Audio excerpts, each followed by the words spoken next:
Brad, the youngest of 4 boys. Dad was a high school football coach, so I grew up in a locker room. Grew up with older brothers who body slammed me, called me all kinds of names. So what you need to know about me is you can't hurt my feelings, because anything I could have been called, I have been. Anything that could have been done to me, they already did. So being the youngest, anybody have older brothers? Okay, you feel my pain. Okay, so you understand. So that was kind of my upbringing, but my upbringing was awesome. Like, we had a great time. Every Friday night was party night at the football field. Any sporting event, track event, we were there, and we were there all the time. And I also lived in a neighborhood with tons of boys everywhere. And I lived with 40 acres of woods. Okay, so you get the idea. I grew up kind of a really, really sweet life. And then just, man, I loved it. So I grew up with sports, grew up with brothers, grew up with friends. I actually grew up in church. So just out of curiosity, not that there's no judgment here, right? This is a total judgment-free zone. How many people grew up in church? Okay. How many of you did not grow up in church? Okay, sweet. Oftentimes when I ask that, I tell you you're my favorite, but I don't want to play favorites. So anyway, I'm glad you're. And so, you know, for a long time, and just to share a little bit of my story, and then I'll tell you where we're going for the next 3 weeks. If you come back for the next couple of weeks, where God's kind of directing us to go, okay? So I grew up going to church my whole life, and I don't know how it was at your house. Maybe at your house you could wake up and go, I don't feel like going to church today. And your family would go, that's okay, sweetie, you stay home. That's not how it worked at my house. Like, if you, remember scanning temperatures last year? Okay, that happened at my house. Mom's like, nope, you're not over 101, you're going to church. Mom, I don't feel good. God will make you feel better. Get in the car. Okay, you track with me? Because so that was kind of it. You've heard the drug baby, right? Mama drugged me to church, the drug baby. That's how that worked. And so we were in church all the time. And when I was in 8th grade, I actually started reading a little bit of the Bible. So Matthew, Acts, Romans, part of 1 Corinthians, and I'm totally grooving on this God who loves me, right? Like, I'm a big fan of this God who loves me, and then I find out about this Jesus guy, and I'm reading some of this stuff, and I'm like, that dude's a stud. I mean, he's got it going on. I know, and listen, you understand, I've grown up with, like, professional athletes, right? So I've seen all the kind of things you can imagine seeing, right? I've seen the guys who are wannabes getting in there playing. I've seen the big cocky guys who think they're all that but aren't. I've seen the big cocky guys who are. Right, I have all of those things, and looking at all these versions of humanity and all these versions of what it is to be a man, I read the life of Christ and I go, that's it right there. And then come back next week and I'll tell you the rest of my story about what happened. Well, what I want to do with you tonight and where we're going to go tonight is I want to spend a little bit of time, and we want to jump right into it. We're going to make it as interactive as possible. I'm going to share some things with you, and then towards the end we can have some dialogue, okay? So I want to share with you where we're going for the next 3 weeks. There are some things that are just too good to keep to yourself. Name one. Ready, go. Okay, yes. You grew up in church, didn't you? Every Sunday school answer, right? Jesus. Okay. Yes. 100% yes, and at the top of the list. But what are other things below that on a day-to-day basis you are ready to just pop out of your mouth because they are way too good to keep to yourself? Now. Thai food. I agree. Mom's cooking, is that what you said? Man, my mom could fry some chicken, dude. You just don't even know. I mean, listen. Elementary school, kids are asking to spend the night at my house. I'm serious. Second question is, and can your mom make? I'm like, you don't even love me. Mama's food. Okay. Yeah. Sunsets. Sunsets? All right. Okay. Yeah, what you got? Yes. 600-degree pizza. Come on now, that's good pizza. We've been waiting a long time. Uh-oh, y'all not excited? Y'all not fired up about 600? What are you, from Chicago or something? You want the deep dish stuff? Okay. One of my favorite college students, again, I don't have favorites, but one of my favorite college students I got to do his wedding just a few weeks ago was from Long Island. And for all 4 years when he's playing basketball here, that's all I heard, nonstop noise about New York pizza, New York pizza, New York pizza. One day he was living with me, I brought a Chicago-style pizza home. Oh, it's so good. Should have seen him go off. Okay, anyway, 600 degrees. What else? What is so good you just can't keep to yourself? Come on, what about your favorite song? You're like, this is the greatest song ever. I'm not going to let anybody else hear it. What do you do? Dude, listen to this. Okay, your favorite movie? Your favorite Sports Center highlight? Right? Are you the generation where someone would make a move and you on the field, you go, da-na-na, da-na-na? Is that generation before you? Okay, they had not. Okay. There's just some stuff that's really, really good. So I want you to hold on to that. There's just some stuff that's really, really good that you have got to share, because your joy is not complete until you share it, right? What about the boyfriend or the girlfriend? What about the first kiss? You come home and your roommates, you're like, how was the night? As I. Aha! Okay, right? There's just some good stuff. Right? I want you to hold on to that. And then on the other side, I want you to understand that there's a call. So not only are there some things in life that are just so good, it's not right if you keep it to yourself. Something is wrong, right? Something is wrong with you if you're keeping it to yourself. There are other things in life that are so compelling, the use and effectiveness are so powerful, and the need is so great that if you keep it to yourself, that is a different level of sick, right? If you have the cure for HIV and cancer both, and you're like, I just gotta hold on to it. Look what I found. There are just certain things that are too good to keep, and then there's certain things so compelling and so needed and so real that you want to engage. Now listen, if you already know where I'm going, then jump on board what we're going to do. And if you don't know where I'm going, come along, I'm going to show you. Because a lot of the conversations that I have with my high school kids, my college kids, my adults that I talk with, and the questions that even came from your leadership and through Anna are, listen, in the world we live in, where everyone has created a culture where you do you and I do me. How do I deal with a Savior who says, no, go up in amongst them and tell them about him? And not just go in amongst them. That's a paraphrase of Matthew 16 where he says, go into the world and preach the gospel. Tell people what I have done. How do you reconcile a Savior who says, go and tell them what I have done? And then he also says, if you look at it not just in Matthew 16, I mean in Mark 16, you look at it in Matthew 28, he goes, don't just tell them, make them my students. Like make them totally sold out to everything I'm teaching you, and you yourself train them to obey everything I've said. Baptize them, okay. So how do we do this? Right? And so my plan for the next 3 weeks is I'm not going to convince you to do it. If you need convincing, you're not on the team yet. What I want to do over the next 3 weeks is I want to show you how to do it. Okay? And so what we're going to do this time is I'm going to say, well, what in the world is the gospel? And I want you to be able to look at it and know it for yourself, because I grew up in church and was lost my whole life. I was 23 when I came to Christ. It happens, right? Like a friend of mine in Houston, she was a children's minister, and she would every Easter she'd put a sign up on her door for 5th graders. She would say, you can come to the barn every Sunday and it doesn't make you a cat. You can come to church every Sunday, it does not make you a Christian. We're going to talk about what that means and what it looks like, because I can tell you in my 20-something years of walking with him, on the flip side, there's a lot of confusion. So we're just going to look at what the text says.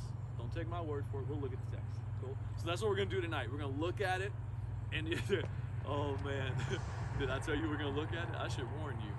You're about to get jacked with. I mean, he's going to get all up in your grill. He's going to mess with you tonight. Ooh, I'm glad you came. Because that's the one thing about Jesus. It's like, man, he'd be sitting around and people would be thinking stuff, and he'd just go, hey, so what do you, and like, whoa, how did he do that? Yeah, he's going to do it tonight. So at some point, at least some point during the night, you're going to have a little bit of that. So we're going to talk about what exactly is this story of what he did that we want to talk about. Next week, we're going to talk about how that gets into you and how you marry that story and your life gets in on it.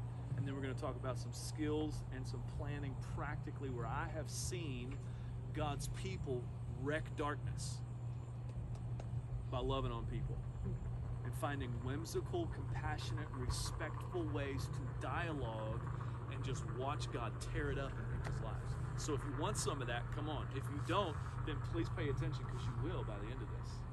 Okay? That sounds good? Mm-hmm. Okay, sweet. All right, so what is the gospel? Man, let's talk, okay? So we're going to give you some fundamental pieces, and we're going to look at the beginning of Genesis. We're going to look at Genesis 1, 2, and 3. Now, how many of you are seniors? Val, you could probably preach this for me, couldn't you? You want to come tag team with me? No, okay. All right, well, if you want to jump in, or if I miss a point you've heard in the last couple of years, you come back in and make sure I get it on board, okay? All right, okay. So we have been singing this crazy music, right? Did you hear the crazy song we sang? It's totally politically incorrect. What was Chris Tallman thinking? You can't say your God is great. That's totally disrespectful. Who are you to say your God is greater? That's just like racism, right? Isn't that just like fascism? You've been singing some crazy songs. Death was held hostage. The cops showed up. The popo rolled up on death. You're arrested, under arrest, get in the car. Is that what happened? Your life began? What is this gospel? So I want to share this with you tonight. If you're taking notes, take some notes. Pull out your phone, whatever you want to do. If not, go to Genesis 1, because I just want to start with you. What we're going to do tonight is walk through Genesis 1, 2, and 3, and I'm going to show you a story in 4, and then I'm going to tell you what the gospel is, and then we'll see. Okay? You did hear the disclaimer you're about to get jacked with, right? Okay, good. Genesis 1:1 starts like this. In the beginning, God. And that's where I think the first place where we need to have our heads flipped upside down is. Because most of us roll up on life as in the beginning me. And now I'm looking at everything else. I'm going to analyze everything else. I'm going to check everything else. Do I like that? Do I not like that? Does this fit with my agreement or not my agreement? And I just want to share something with you, that life doesn't begin with you, and I can prove it. I was here before you showed up. And there'll probably be a lot of people here after you're gone, and you become fertilizer. And most of the people, sorry, a little biology lesson real quick. Most of the people, that don't hear me wrong, most of the people of the 8 billion, and who knows how many there will be by the time you are like getting ready to go be worm dirt, most of the 8 billion people won't even know you were here.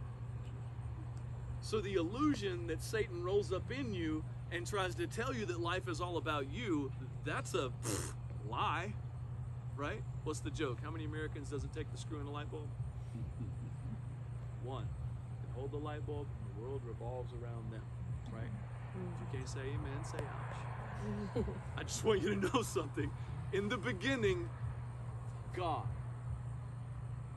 Which is why you need to get a little hold up on yourself if you're going to roll up and say everything I'm going to know in life is going to be because of myself knowing it. Can we just do a little fun? Y'all having fun yet?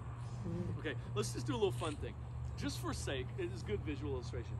Just measure the size of your head and hold it in front of you. Okay? I used to say measure the size of your neighbor's head, but then I get stuff like this. Oh, that's not nice. Okay. Okay. Would you, just for a moment, would you think with me for a minute? How big is my head compared to this field? Okay. How about how big is my head compared to Southwestern's campus? How big is my head compared to Central Texas? Any out-of-staters? Okay, welcome. We're glad you're here. Texas, by the way, is a little large, unless you're from Alaska. It's pretty large. From El Paso to Texarkana is 800 miles. How big is my head compared to the state of Texas? Hang with me, don't lose the visual, zoom out, get up on a satellite if you need to. How big is my head compared to the northern hemisphere? How about planet Earth? Did you know that there's I think it's 5 to 20 Earths would fit in the storm eye of Jupiter? How big's my head compared to Jupiter? If you took 1 million Earths and could open the sun, it doesn't work like that. It's a giant ball of gas and plasma. Okay, but if you could put 1 million Earths inside of our sun. How big's my head compared to the sun? The Milky Way galaxy has somewhere between 200 million and 400 billion, 200 billion, 400 billion stars like our sun. We can't tell because we're in it. And NASA estimates that there are 70 million stars in the visible universe, which means if you lose the Milky Way galaxy every second of every minute of every week of every year, it will take over 300 years for all the stars in the visible universe to go out. Anybody paying attention? How big is my head compared to the universe? And the God who fills heaven and earth, I'm going to fully conceptualize with an organ inside of this little bone structure. Can we just have a little reversal for a moment? Maybe we just back off a little bit and say, my bad, why don't I just sit and watch and listen for a little bit? Because maybe in the beginning, God. And if you would like a little more help from that, this is something so cool. All right, let's nerd out on science stuff, please. I know you're like, I was in class all day. It's okay, you're young. You can handle more. Okay, so here's what happened, right? People like in Einstein's time frame, early 1900s, they believed in what's called the steady state theory. Raise your hand if you've ever heard of it. Sweet, teaching is happening. Awesome. Okay, so they believed in a thing called the steady state theory, which says the universe was eternal. Cool? And the universe being eternal is very convenient because then you don't have to worry about God. And then this guy named Edwin Hubble in the 1930s started doing some research, and he realized, hold up, wait a minute, the stuff between planets and matter called space itself is like expanding. Then he runs all these cool calculations and he finds stuff, and then later after we make the Hubble Space Telescope named after him, when we throw it out there, we find all the evidence and we're like, oh my gosh, dude, the universe is like, woo, and we thought it was gonna slow down. It's not slowing down, it's speeding up. So it's speeding up, and if it keeps speeding up, stars that are on the edge of the visible universe will go out of the visible universe. You having fun yet? Come on, man. All right, so the universe is expanding. So everyone's like, dude, this is amazing. What happens if you hit pause and rewind? Instead of expanding, it stops and whoa, shoot. Hold up. There must have been a point in time where bang, every single bit of matter and energy popped out of somewhere. And scientists began to freak out. They began to freak out, dude. These agnostic and even the atheist scientists are like, oh, dang, this is blowing my mind. And they're freaking out because then they also listened to Einstein's general theory, or theory of general relativity, not specific relativity, I get those mixed up. Einstein's general theory of relativity, which tells us that at one point, time, space, and matter all came into existence at one point. Don't give me those fish eyes. Come on. Don't give me those fish eyes. You're like, I'm a liberal arts major. Hang with me. You need this. You need this, okay? You're like, where is he going? Hang with me. Time, space, and matter, stuff, and tick-tock, and a place for all the stuff to be did not exist at one point. And then it went bang, and every bit of matter and energy that can make planets and stars and everything just goes. They're freaking out, dude. There's this one agnostic scientist who goes, it would seem that scientists have been clawing up the cliffs of enlightenment and education only to reach the top to find theologians have been sitting there for centuries and millennia. Because there's no better plausible explanation for the beginning of the universe than in the beginning, God created the heavens and the earth. Let me show you why. If you don't have time and you don't have space and you don't have matter, what's going to cause time, space, and matter to come into existence? Hey, playing? I showed you should have had your phone out. God, I didn't have my phone. It needs to be timeless, not bound by space, and not made out of stuff. What is a cause that is timeless, spaceless, and immaterial? What do you call timeless? Anybody know? Starts with an E, ends in a null. Eternal, yeah. There you go. Eternal, no, right? Yeah, eternal. Okay. If it's not bound by space, it's omnipresent. And if it's not made out of matter, then it's probably spirit. An all-powerful, all-present, eternal spirit has to be the cause of a time-space continuum. Anybody paying attention? It wrecked them. It wrecked their world. They battled back because it's deeper theological things. Another day we'll talk about that. Anyway, in the beginning, God. So I just want you to see something, okay? You are going to be a spectator for a little while. What is God doing? In Genesis 1, it's beautiful. God just starts making stuff. Hey, let there be. Boom, it's there. Let there be. Boom, he just speaks. That's all he does. He's not borrowing anything from anybody. Hey, can I have that? No. He just makes stuff because he's God. He just makes stuff out of nothing. Borrowing nothing from anybody, out of his own imagination, his own power. Boom. And everything he says, you're living in. Not beautiful. But in Genesis 1, he does something interesting. And this is the second piece I want to give you. Number one is in the beginning of God. Second piece I want to give you is in Genesis 1:26. But I got to build you up there, okay? So in Genesis 1, when he starts making things that are alive, he does something interesting. Val, you can't play on this one, okay? Both of you guys, you got to sit out. But he's going to say the same thing 10 times in 4 verses. Just out of curiosity. Now you liberal arts people jump in because the science people won't get this. I'm just kidding. I'm just trying to wake you up. Why does an author use the same phrase 10 times in 4 verses? Nerd? I love it. Is that kinesiology? Yeah. Okay, or Kincaid from Houston. No. You're not from Kincaid? Okay. Why does God do that? I see you wanted to answer. What's your name? Ellie? Hey, Ellie. It's important. It's important. Okay. Yeah, the same reason you repeatedly hit a nail with a hammer. You are driving it home. Okay? And God is not the limited vocabulary. He's like, what else could I say? I'll just repeat it. No, he's got a pretty good brain. All right? In the beginning, when God starts making things that are alive, he's going to say the same thing 10 times in 4 verses. Anybody know what he says? Yeah. I like it. He says it at the end of each day, which means he only gets to say it 6 times. But you're close. Anybody know what he says? Oh man, this is so good. Okay. Each time he says it, it's only about living things. Have you heard it before? Or are you doing it now? No, he said it once. He just created it once. Boom. He says it. Boom. Look, life. Okay. Oh man. When he starts making things that are alive, here's what he says. Let us make, no, hold on. He says, God created them, each according to their kind. Each according to their kind. The plants, each according to their kind. Swimming things, creeping things, swarming things. All the things that are alive, each according to their kind. Don't go to sleep, dude. This is going to wreck your world.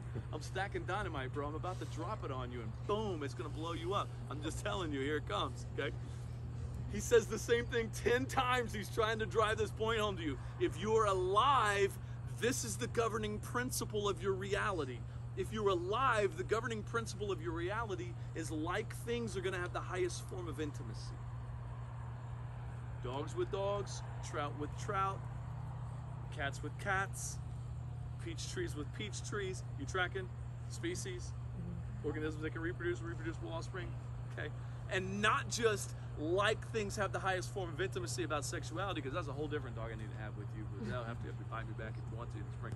We talk about sexuality. Okay, but anyway, back to this. Like things have the highest form of intimacy. This is cool. Right, 10 times. God, why is that such a big deal? I think we got that. Did you get that? Okay, don't marry a cow. Marry a human. Okay, got it? And it's okay if you like your dog. Ooh, I might be stepping on toes. But your dog's not a human. And you're going to have the highest form of intimacy with another person like you. You almost ready? And then at the end of day 6, he calls the Son in. He calls the Holy Spirit in. And the Trinity has a holy huddle. And they say, we have an idea. Let's make people. Listen to me. Let's make people like us. And this is the driving reality of your existence. You are not a mistake. You are not a chance. You're not a happenstance of biological connection. The God of the universe on purpose made you and every human in his own image for the primary purpose of you having the highest form of intimacy in your life, which is why everyone else has wrecked you, bro. Let's be honest. Everyone else has wrecked you. Even your friends, your parents. Everyone else has given you some love but hurt you. Tell the truth.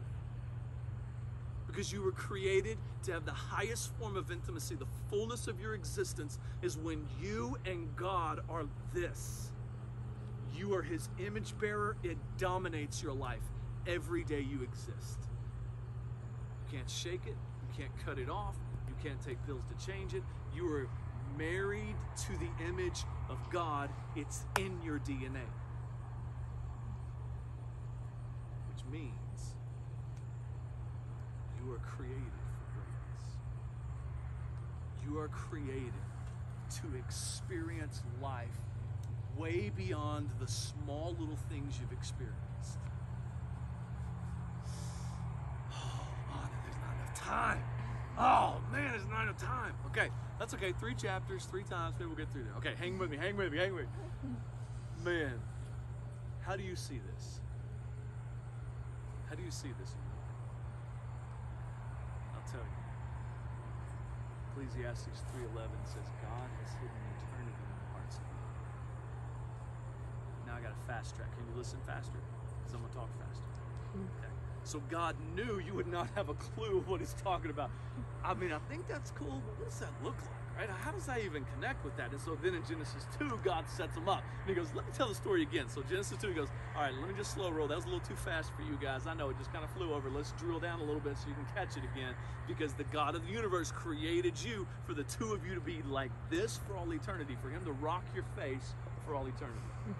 You are created to be the object of his love and affection. You think he creates a universe of 70 million stars and he doesn't know how to love? You can't handle it. He gives it to you through little bitty water drops and it wrecks you out. Wait till you stand before the torrent of it. You are created to be loved by him. You're created to be like him. And this is why it's so huge, because when you are like him, bang, baby, life starts kicking at a whole new level. When you're not like him, you hear that? That's the sucking vortex in your soul. Because God has hidden eternity in the hearts of men. And you know it, right? You know it. Because remember when you first started dating and you held hands for the first time? Like, no, I'm waiting for that. I'm just kidding. Okay, you're going, but if you are, awesome. Okay, so you remember you grabbed hands and you're like, oh, he can hear my heartbeat. She can hear my heartbeat. I know, but boom, boom, boom. You're like, yes, life is good. But then, if you hold hands for 2 years, your body's like, let's move this along. Let's get side hugging. You're laughing because you know, when you get side hugging, you're like, those lips. I mean, let's just talk. Okay, I don't want to get it. You're like, slow it down, Mr. Brad. Okay. Pause for now. Okay, again, bring me back for the sex talk. We'll do that later. Okay, so this is what I'm talking about. That's why after, oh man, I almost did Tom Brady. I'll do Tom Brady. That's why Tom Brady, you saw the video, right? You saw Tom Brady's video in 30 minutes? That means 60 minutes. That's half the show. 60 minutes. Tom Brady, this is rewind, like old school. So long ago, he only had 3 Super Bowl rings. I mean, it's a long time ago.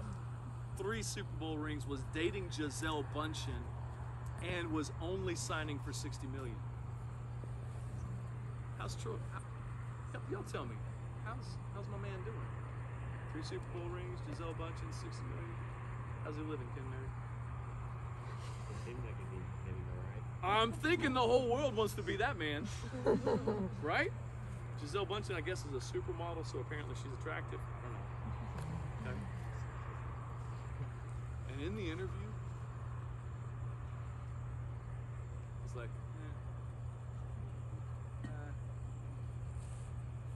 and he's not being a spoiled brat. You can see he's really carrying this stuff.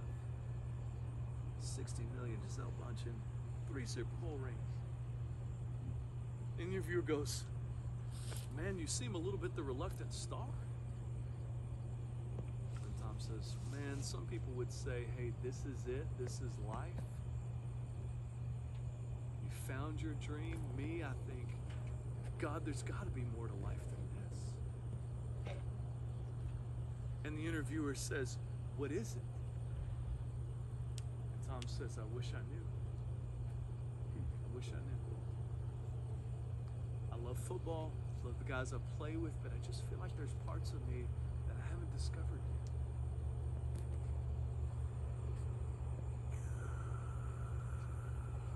Sucking vortex of eternity in the souls of humans. Because you were were created for this. I don't have time to talk about how the enemy fooled you. I don't have time to go into tonight how he wrecked your world, but we will next time because it's so good and you need to know it. But let's just do a little comparison now because I've got to land the plane with you. Get to the point. This is beautiful, amazing truth. Thanks. How many of you would say, bro, you should see me this whole month? If you want to see what God looks like, here is the download data file of all of my thoughts for the last month and every word that's ever come out of my mouth for the last month and every action. Here, this is God. Anybody feel qualified to do that? Oh. You mean you're not like that? We'll get into the story next week of why. But tonight I just want you to understand what the gospel is. The gospel is this beautiful, amazing setup of you being created to be the object of his love and affection. Strong, dignified, loving, holy like he is holy, and pure. And the reality is, you are not like him. In fact, you're so not like him that you were not born like this. You were born like this.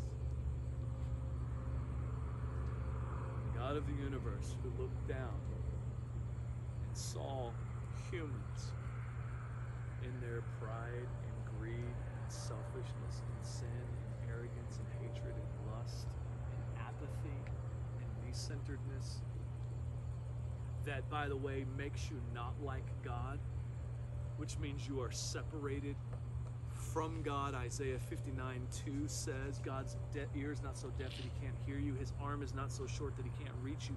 But your sin has put a separation between you and God. And some of you are going, I know that. And when God of the universe looked down and saw that, knowing that sin was going to mean you be separated from God for all of your time on planet Earth, which, by the way, you're created in the image of God. Even though your body dies, your soul goes on forever. And if you are separated from God forever, separated from love, joy, peace, patience, kindness, goodness, faithfulness, gentleness, compassion, and life, what are you stuck in? That's hell. That's hell. Separated from the living God. Forever. And when God in heaven looked down and saw a massive humanity, no one living like him, no one loving the things he loves, doing the things he's doing, hating the things he hates, living in the dignity he's created them in, instead of just going, well, you're done, which he would be right to do.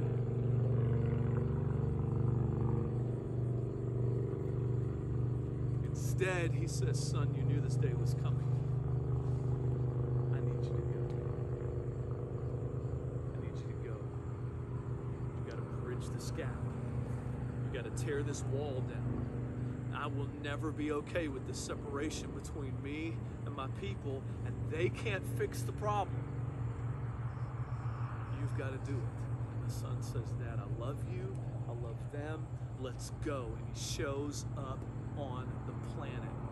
Crazy. Born in a barn, laid in a feed trough through a little virgin. Was engaged to be married. All prophesied for 1,500 years before it came into being. Gosh, we don't have enough time. We got to get you there. We'll get there. Come back for more.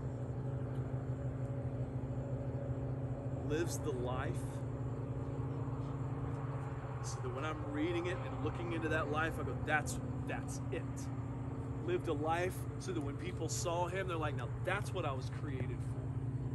That's what I should be. Everything inside of me sings when he's around, and I hate my sin, and I love his righteousness, and I just want to be like him because I was created for him and to be his. And I've never been so alive in all my life when he speaks or when he looks at me or when I'm in his presence. I just don't even know. that I could be alive at this level. So whatever it is, I'm with you. And when every single human should have looked at the man Jesus and went, that's what it is. That's what we're supposed to be. Teach us. Here's my life. Here's my everything. I just bow it here before you. You're now my master. I'm your servant. I'm just going to follow you and learn from you. I just want to be where you are. Instead of that love and adoration and admiration, they said, no, I don't think so. Get him out. Stop showing me my sin. No. Get out of my face.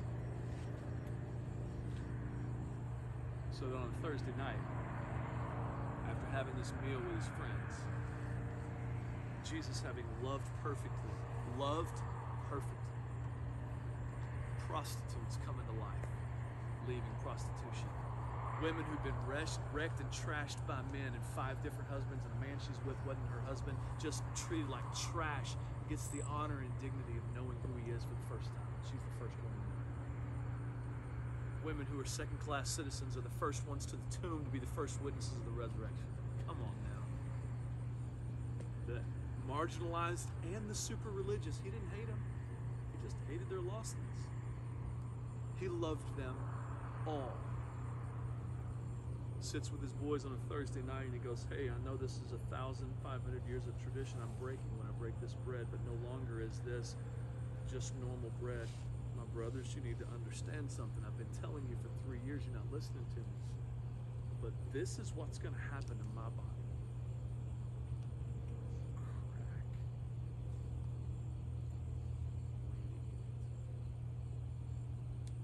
This cup, I'm doing something brand new right here. This is the blood of the covenant mine. I should drink it. And they're reeling, going, what in the world is going on? And they walk out the east gate. They go across the Kidron Valley. They hit up on the Mount of Olives. They're all chilling out, kind of tired from their glasses of wine from the Passover meal and a long, exhausted week. Jesus says, stay here and pray. And he goes off in the garden and he sweats blood. He is praying with such intensity and focus, knowing what is before him, that the blood vessels, the capillaries in his sweat glands rupture and it comes out of his sweat. He is sweating profusely with blood, going, Father, there's got to be another way. I know this is the plan from beginning. I know I said I'm in. I know I've walked here for this purpose. I know where we're going, but I just want you to know if there's another way, let's do it. If there is any other way, let this cup pass from me. Don't let me do this, but listen. Father, whatever you want, I'm going to do. 3 times, coming back. Father, if there is another way, please don't make me do this. If there is a plan B, let's jump on that. And the Father says, I love you, my son. There is no other. If you don't drink the wrath for every sin committed, they will have to. In a garden for the 3rd time, he says, Father, please, let's do this a different way. My son, there's no other way. You will never bridge the gap. You will never redeem them. They will be lost forever. If you don't drink it, they will have to for all eternity. And he says, never let it touch their lips. You put it on me. Gets up, gets betrayed by his best friend, goes and is beaten and mocked and trashed and torn up and just wrecked, nailed to a cross. And the God of the universe, in 6 hours, dump trucks the justice for every sin ever committed on the planet from the beginning to the end in the person of his son in his own body, and God smokes him on the cross. And he pays the penalty for every sin ever committed on the planet in one person in one 6-hour period on his own perfect son who never sinned himself, and he became the sacrifice. To fulfill what was said 700 years before. He was crushed for our transgressions. He was pierced for our sin. The chastisement that brought us peace was upon him, and by his stripes we are healed. Jesus Christ knows you, loves you, chose you. Didn't just talk noise about some sweet song that he'll sing to you and then another girl in 5 years. He said, I loved you, and he paid for it in blood. The good news is, the Savior says, I took all of your sin on me. So now, you can take all of my righteousness on you. This is the crazy story of Christianity. That when Jesus died for your death and went into a grave, and then 3 days later walked out and said, is that all you got? I guess that makes me King of Kings now. Lord of Lords. That whoever will believe in him will be forgiven, washed clean on the inside, made new, every sin paid for. Then he will give you his own righteousness to wrap around you, so that when the God of heaven looks down, he goes, perfection. Everything I've created you to be. Like, no, I'm not. You know the struggle I'm going through? Hello? I thought you knew everything, God. He goes, no. I do know everything, and I paid for it. You are forgiven. Because I love you like crazy. And not only are you forgiven totally, I'm going to give you my perfection to walk around with for the rest of your life. So every time I look at you, just remember how much I love you. So why don't you come get some? You've been separated from